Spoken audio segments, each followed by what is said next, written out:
আরেকটি কেস আপনাদের মাঝে শেয়ার করছি। এই যে মিজানুর রহমান, উনি এই এমবিবিএস ডাক্তারের কাছ থেকে আমার কাছে আসেন।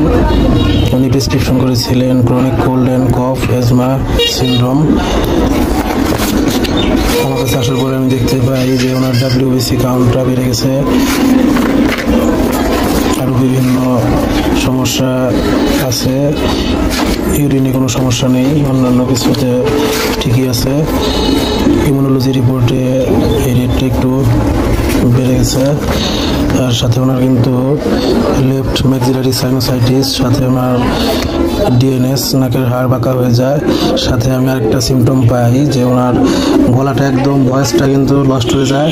উনি কিন্তু যত জোরেই কথা বলুক না কেন, ওনার ভয়েসটা কিন্তু দূরে যায় না, এবং কেউ ওনার কথা কিন্তু বুঝতে পারে না। দীর্ঘদিনের ওনার ক্রনিক কোল্ড, দীর্ঘদিনের ঠান্ডাজনিত সমস্যা থাকার কারণে ওনার কিন্তু ভয়েসটা নষ্ট হয়ে যায়।